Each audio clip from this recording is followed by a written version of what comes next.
If you've ever wanted to travel all around the world for completely free, then this is going to be the video for you to explain exactly that. Maybe you've seen all these Instagram influencers who are traveling to Dubai and you see them on yachts, which isn't always the best thing in every circumstance. You see them flying first class in really nice getaways like Bali, Paris, and you want a piece of the pie. Well, watch this video because I'm going to be showing you a few methods that you can get real great and cheap deals, and in some cases completely free, by the method of what's called travel hacking.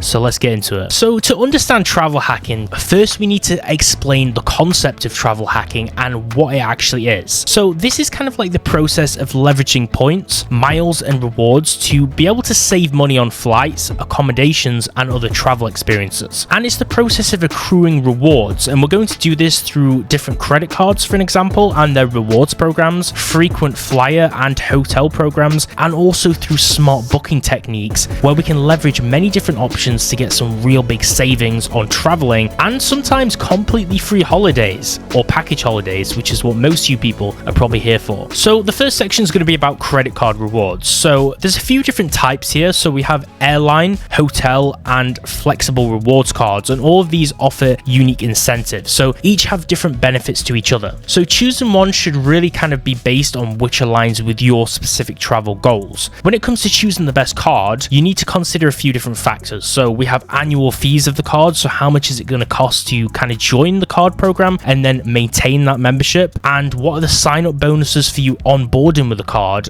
And what are the reward earning rates when spending on the card? So these are very important things that you need to look out for when actually finding the perfect card for you. Then we get onto frequent flyer programs. So if you've ever booked a flight, even if it's like an EasyJet or a cheap charter flight, you've probably seen they have like a frequent flyer number that you enter in, or some program or account you can sign up for. Some of them are called like miles for miles or miles to miles, and these are frequent flyer programs. The importance of these is joining frequent flyer programs let you earn so-called miles on your flights, which can then be redeemed later for free or discounted tickets. So it can be beneficial basically to accrue these points or miles and then redeem them later. So signing up for this program is better than not signing up for it, right? Because you're going to go on holidays anyway. And it's a loyalty program where you can fly with the same airline and then build up points with them, or build up these points with multiple airlines and then redeem them in the end. So some tips to actually earn and redeem these. So you should try to aim to actually maximize earnings. You can do this via promotions and partnerships that those airlines have, which you'll usually get if you sign up to their email newsletters, which I really recommend doing just when you make an account when you buy tickets. And then you need to redeem your miles wisely and consider the availability of rewards that are available and the fees that encompass them. And then we also have the hotel rewards programs we talked about before. So there's a lot of benefits to these hotel loyalty programs. So I'm going to go through a few of them. So you basically earn points for hotel stays. Okay, so similar to earning points on flights, you earn them through staying in a hotel, and these can be then redeemed for a few things in the terms of actually overnight stays. So these could be like free nights, they could be room upgrades, and a few other perks to do with the hotel. Now here's some strategies which are good to maximize the rewards. So you want to focus on either one or two main hotel chains. The reason you want to do this is you don't want to spread yourself too thin across too many different hotel chains, because you'll have points in so many different ones and they'll never really accrue or add up, especially if you don't really actually travel that often. And stick to one or two chains when available, and this is usually best in capital cities, because a lot of these big chains like Marriott Hotel and the Sheraton, all of these are in like the biggest capital cities, right? Like I just was in some Sheraton hotel in Istanbul, and I've seen one of those in London before. So in the capital cities you'll always get these big chains, and you want to stick to these specifically and take advantages of their promotions, and in some cases where you can, use the hotel's card itself, their credit card, when possible, to actually boost your points balance too, because this sometimes works in your favor when doing that. So smart booking strategies. This is how we're going to get the best deal on our tickets and the best times to actually book. Now for the most part, I use a few different websites to actually book my tickets, and I'm going to get onto that in a moment. But first, let's talk about the best booking times, because if you've either not booked a flight before or you don't actually know when to book your tickets, this is a very valuable piece of information to know. You want to aim to book your flight around 4 to 6 weeks at least in advance, and your hotels 3 to 4 weeks ahead ahead to then leverage the best deals available. If you get them last minute, you're going to get a really bad deal because especially with hotels, the prices rise because obviously the demand's going to increase when people make last minute trips. And obviously that's the same with airlines now. Back in the day, usually airlines would give cheaper deals at last minute to fill seats, but nowadays the demand is so high that they just increase the price. You can utilize what's known as fare alerts and deal sites. If you want to sign up for fare alerts, you can do it on a few different websites. Now, a few that I know of and that I can actually vouch for that are pretty good would be Google Flights, and you can browse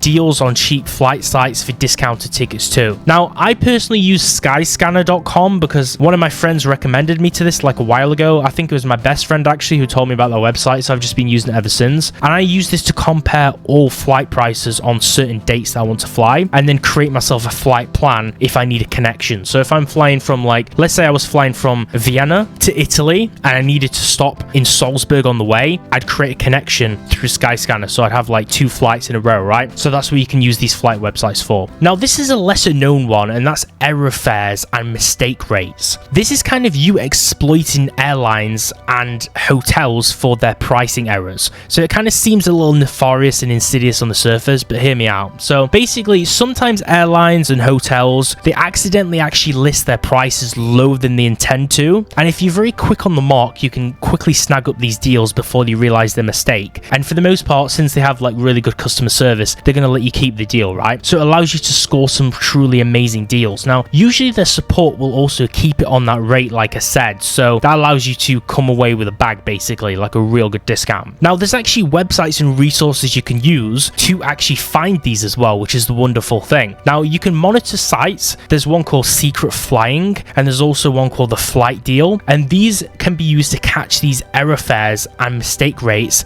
and then bank off them. So real good strategy there that not everyone knows about. Then if you're traveling with friends, this is going to be really good. I know a lot of young people travel with their friends. I'm mostly a solo traveler, but in the summer I usually travel with my friends and just meet them abroad at the destination. But if you're traveling with friends from like the first spot when you're traveling, this is going to be travel hacking with partners, right? So this could be like friends and family or like a partner. So we can pool our resources with our friends and family, and because of this we can then combine our points and miles with travel partners to book award flights or hotel stays for multiple people. So you can pool all your points together you've all been accruing individually or together in the past, and put them all together in a big swag bag and redeem them together collectively and get really good deals or shared deals for it. So this is a real good strategy too. You can also coordinate credit card and reward strategies. So if you work together to meet like the minimum requirements, which are for spending, you can maximize bonus offers on travel rewards cards. So you might want to consider doing this if you've got like a regular travel companion or like a buddy. But when it comes to this, it can be important in the travel hacking world to stay safe and also know how to actually avoid scams, because when there's people like us who want to get a good deal, there can also be bad actors who are trying to scam us, because obviously if you see a deal that's like really nice, it's very incentivizing. Recognize and avoid scams. Be cautious of travel scams because there's a lot out there on the internet and deals that seem too good to be true. Always verify legitimacy of travel offers and the providers and websites that you're actually trying to source them off, right? If it's an unknown website, just don't trust it or be a little bit wary or hesitant. And then there's tips that you need to follow to actually stay safe on your trips. I'd recommend first of all researching the local customs and the safety tips of a certain location or area, and use reputable transport options, okay? And keep your personal belongings safe. This is specifically important to keep your passport safe, especially in a risky location. Like I was just in Turkey a few months ago. For the most part, Istanbul's like mostly fine, but there's a lot of places in Turkey in certain areas of the country where there's a lot of passport theft. And this isn't just Turkey, this happens in a lot of places in the world. So you need to keep it in a very safe place, in a monitored bag that's maybe got a lock on it, or maybe like a safe point of carry on your person, or in a locked safe. Make sure you put it in a good place and don't lose it. And also try to avoid getting swindled for scams like with taxis. That's not really relevant to this video, but that's just another thing to take away. So the key takeaway points from this video are that travel hacking can be very powerful. You can save money on flights, hotels, and more through leveraging credit card rewards, loyalty programs, and the smart booking tactics which are covered in this video, which is super cool. And I just want to encourage you guys to start travel hacking, because saving money, getting free flights, cheap flights, seat upgrades in planes, which I completely forgot to mention, and hotel room upgrades, there's nothing cooler than that. I have had room upgrades and it feels great. So now that you know the basics, it's time to start your own travel hacking adventure and see the world for completely free. Save a ton of money, get those great experiences, and tell me all all about them in the comment section down below. And if it was valuable, make sure to give it a like and subscribe, and check out my other travel guides on this channel. I've got a lot of travel guides on Austria, Germany, Amsterdam, Denmark, a lot of cool places, soon Greece. They might be valuable if you're looking for destinations to go this summer. Thanks for watching, and I'll catch you real soon.